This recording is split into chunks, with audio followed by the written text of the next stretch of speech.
जळगावच्या पाचोरा तालुक्यातील तारखेडा गावी सोमवारी ढगफुटी झाली होती। गावातील सुंदरा नदीने रौद्ररूप धारण केल्याने जवळपास गावातली निम्मी घरं पाण्याखाली गेली।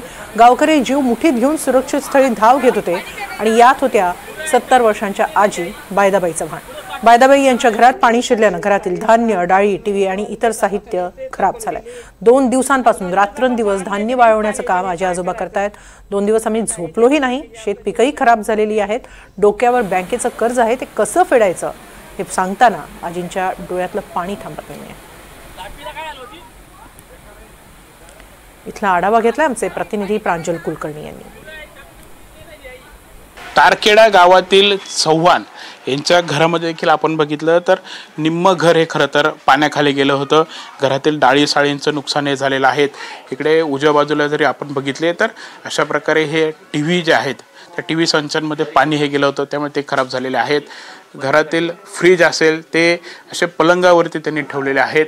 अनेक वस्तूंचं देखील नुकसान हे झालेलं आहे। तिकडे आपण मध्ये जरी बघितलं तर त्यांनी अशा प्रकारे हे धान्य जे आहे ते खरं तर ते वाळवत आहेत।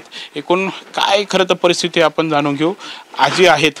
आजी, काय परिस्थिती, कसा पाऊस होता? असा पाऊस होता ना की इतका वर्षापासून पाऊसच होता नाही। या वर्षी इथला पाऊस झाला आणि इतकं पाणी होतं, या नदी वाहायची आणि सगळं पाणी घुसून गेलं। त्या काय 2 दिवसापासून पुसत नाके नक्की येऊन गेले। मी काय करायचं?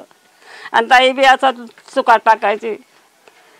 करा आता तुमच्या हातात आहे, काय दिशात ते बरं। काय काय नुकसान झालं? धान्य खराब झालं, आमचं धान्य खराब झालं, दाई साई खराब झाल्या। काल मी दिवसभर मी गच्चीवर राहिली दादा, ऊन पडलं तेव्हा त्या दाई टाकल्या। काय करायचं? का सारखं सुद्धा दाई इथल्या वास मारून राहिल्या। कसं खायचं? घरी काय शेती तुमची? हा, शेती आहे, पण शेतीमध्ये नुकसान होऊन राहिले। कपाशी लावलेले आहेत, कपाशी सगळे कपाशी असे सगळे बरबाद झालेले। पावसाळ्यात तसा होता, सगळे आडी पडून गेले, वाहून गेले। ते बी घरात जेव्हा एवढं पाणी शिरलं तुम्ही काय केलं? कुठे पळाला? आम्ही एकत्र पळाला नाही, इकडे ठेव बारदान, तिथं ठेव बारदान, आणि लगेच लोकांनी सांगितलं पया पया पया पळलो आम्ही तिकडे वरच्या गल्लीत, आणि ते फेकून दिलं सगळे सामान। कितलं गावाला आहे ना, मग काय करायचं? भीती वाटली होती? मग भीती वाटत होते दादा। एवढ्या टाक्या, एवढ्या लाकडे, आम्ही बी वाहून चालले होते, पण लोकांनी सांगितलं तुम्ही पळा आता जीव घेऊन। आता जीव घेऊन पळाले आम्ही तिकडे। काय करायचं? असं जे नुकसान झालं त्याचं काय पुढे? आता पुढे तुम्ही आता करा, काय करायचं देशात? इतकं नुकसान झालं, दाई साईचं, धान्याचं, घराचं।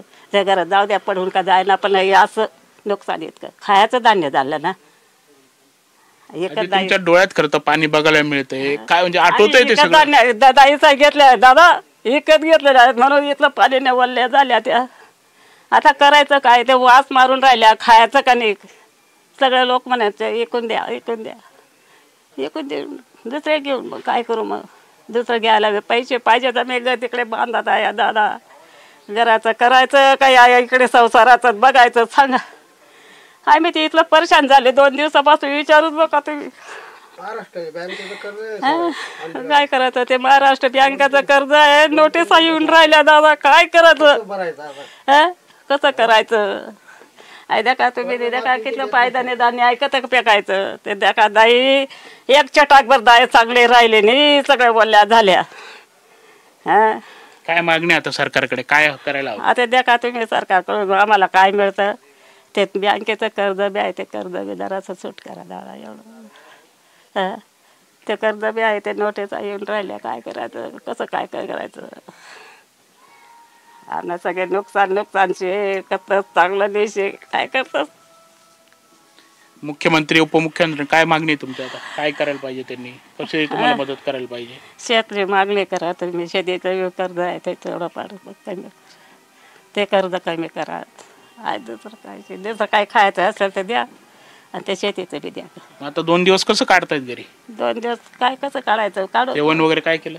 आम्ही 2 दिवसापासून अन्नच नाही आणणार दादा। मला 2 दिवसापासून पिढी होते नाही, ते आता धान्य काढलं मी, तर ते दैन करत आहे। काय खाताय? जेवण काय केलं? काय असंच काय माझं असं जेवण आहे ना। 8-8 दिवस मी भुके राहते, जेवण सुद्धा जात नाही। असं नुकसान झालं ना, मला जेवणच गेलं नाही। कसं जेवण करायचं? एकच धान्याला एकच दाईच घेतल्या मी आणि एक छोटा दाई चांगले राहिली नाही खावासारखे काय करा ना. आपण बघत आहोत खरं तर ही परिस्थिती आहे. आजींनी 2 दिवस झाले जेवण सुद्धा जात नाहीये. जीव मुठीत धरून खरं तर त्यांनी घरातून पळा काढला होता. घरातील धान्य असतील डाळी असतील सगळं काही नुकसान झालंय. त्यामुळे आता कुठेतरी आता सरकारने आम्हाला मदत करावी अशीच ते अपेक्षा करतायत. बँकेचं कर्ज देखील आहे ते तरी आमचं माफ करावं असंच ते म्हणतात. मला खायला काही नाही दादा. कॅमेरामॅन किपॉर सह प्रांजल कुलकर्णी NDTV मराठी तारखेडा.